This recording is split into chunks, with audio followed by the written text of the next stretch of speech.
भाई यदि तुम्हें प्रियालाल की प्राप्ति करनी है, संसार चक्र से मुक्त होना है, तो मेरी बात मान लो। संगम त्यक्त्वा, किसी का भी संग न करो। भगवत प्रेमी महात्मा ये किसी में नहीं आते हैं। ये तो जब प्रभु द्रवित होते हैं, कृपा करते हैं, तब ये संग मिलता है। जब द्रवहि दीन दयालु राघो तो साधु संगति पाई। या कहें अन्य किसी का संग नहीं, या तो असंग और या भगवत व्रत धारण करने वाले महात्माओं का संग। ये बड़े बड़े महापुरुषों के आदेश हैं। एकस चरण दास चित्त मनंत्री से युंजीत तद वृत्ति सुसाधुश्चेत प्रसंगा। या तो असंग और या तो जिनका चित्त परमात्मा में लगा हुआ है, ऐसे साधुओं का संग, अन्यथा नहीं।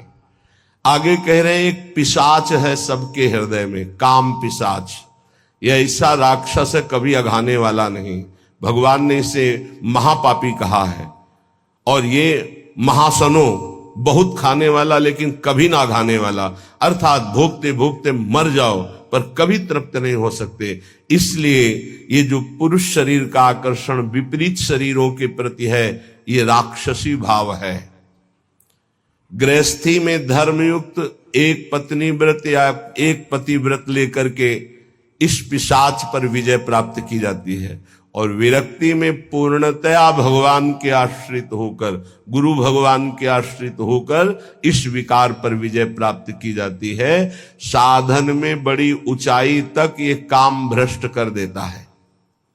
इसे पिशाच कहा गया है। जैसे किसी ने पूछा था कि शास्त्रों में लिखा है नरकस्य नारी, लिखा हुआ है, तो क्या स्त्री नरक है?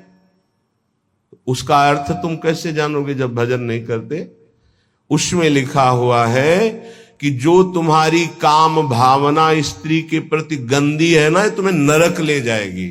भगवान ने कहा है त्रिविधम नरकस्येदम द्वारम नाशन मात्मनः कामः क्रोधा तथा लोभा तस्मादेव त्रयम् त्यजेत्। तुम उनमें मां भाव, देवी भाव ये नहीं कर सकते हो। तुम उनमें भोग्य भाव करोगे तो नरक पहुंचोगे। ये लिखा है नरकस्य नारी। जो नारी के प्रति काम भोग की भावना से देखता है सब माताओं बहनों की तरफ, उसका नरक जाना निश्चित है। अशुभ गति को व्यभिचारी प्राप्त होता है। जो शास्त्रों की भाषा को नहीं समझते हो, शास्त्रों के प्रति अंगुली उठाने लगते, उसमें ऐसा लिखा है। ये बड़े बड़े देशभक्त, बड़े बड़े भगवत भक्त इन्हीं माताओं से प्रकट होते हैं। हमारे भाव को पिशाच कहा गया है। ये देखो, पिशाच चढ़ जाता है तो कैसा राक्षस होता है, कैसा व्यवहार करता है। वो सृष्टि में आप आंख खोल के देख लो। मनुष्य कोई ऐसा कर सकता है? राक्षस करता है, पिशाच करता है। ये काम पिशाच है। ये चढ़ जाए तो पूज्य और जिनका हम रक्षण करना चाहिए उनका शोषण प्रारंभ कर देता है। ये ऐसा नीच है, भगवान बचावे। बहुत ही पापी है, बहुत ही खाने वाला, कभी ना घाने वाला, इसलिए इसको कहा गया है। जहां कोई अर्थ भावना को नहीं समझ पाता है वहां शास्त्र पर अंगुली उठाता है। जैसे इस श्लोक को अगर साधारण शब्दों में लिया जाए और उसका उत्तर दिया, गलत हो जाएगा।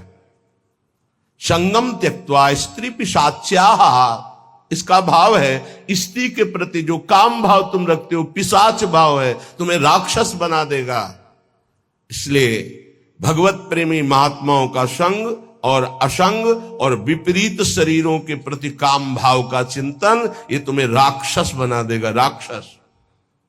राक्षस जो अपनी ही केवल वासनाओं की पूर्ति चाहता है, वो जैसे भी हो उसे राक्षस कहते हैं। समस्त वासनाओं पर सम्यक प्रकार से विजय प्राप्त की हुई महात्मा को भगवत साक्षात्कार होता है। जिसे एक बार भगवत साक्षात्कार हो जाता है, वो जिधर देखता है उधर वही दिखाई देते हैं। रूप छके घूमत रहे, तन को तनिक न भान, नारायण दृग जल भाई यह प्रेम पहचान। ऐसा थोड़ी कि तुम बोल दो कि मैं डॉक्टर हूं तो डिग्री है तुम्हारे पास, चलो ऑपरेशन करके दिखाओ।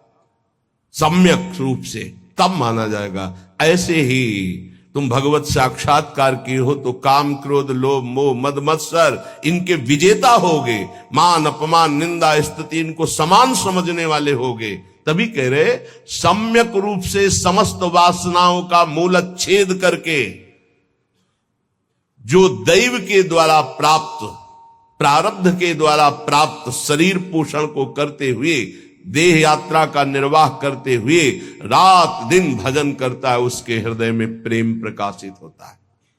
फिर ध्यान दीजिए, संगम त्यक्त्वा, समस्त संगों का त्यागी कहां से होता है?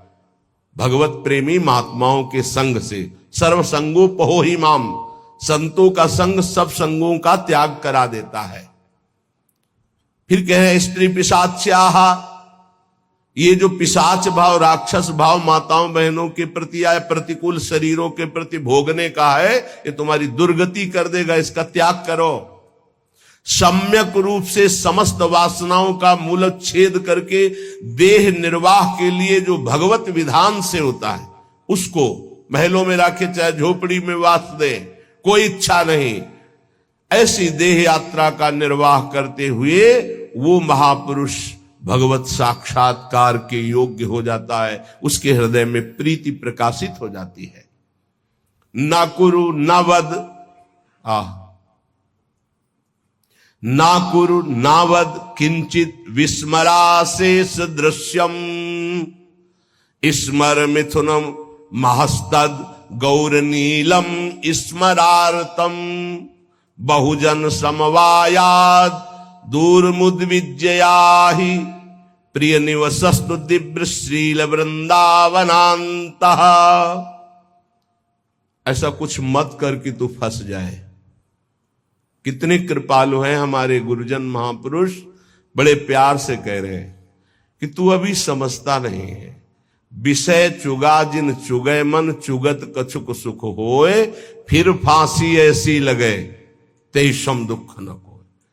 आपको भोगने में तो लगता है बहुत अच्छा है, लेकिन उसके अंदर जो आसक्ति रूपी कांटा है वो जब फंस जाएगा तो तड़पड़ाओगे, तड़पोगे, निकल नहीं सकते। ये ऐसा दलदल है कि गुरु कृपा निकाले या हरि कृपा निकाले, दूसरा निकाल नहीं सकता, पक्का समझ लीजिए।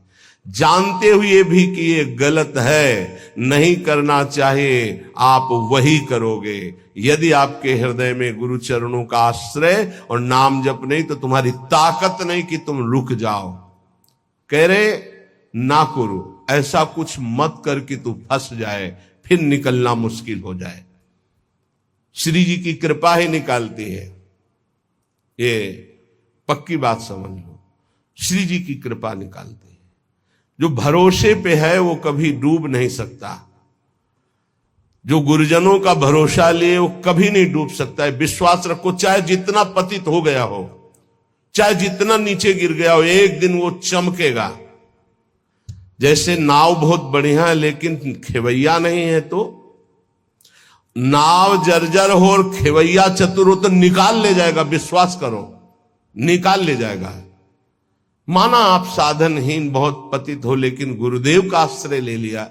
बहुत बड़े महापुरुष श्री संत पलटू जी बहुत बड़े नाम जापक रहे, बहुत बड़े नाम जापक, रात दिन उनके हृदय में नाम चलता। पूज्यपाद उड़िया बाबा जी विशेष आदर करते थे श्री पलटू साहब का। वो कह रहे, नाव मिली केवट नहीं, कैसे उतरे पार, कैसे उतरे पार, पथिक विश्वास न आवे। महापुरुषों के वचन बहुत ध्यान से सुनिएगा। नाव मिली केवट नहीं, कैसे उतरे पार, कैसे उतरे पार, पथिक विश्वास नावे, लगे नहीं वैराग्य यार, कैसे कह पावे। मन में धरे न ज्ञान, नहीं सत्संगति रहनी, बात करे नहीं कान, प्रीति बिन जैसी कहनी।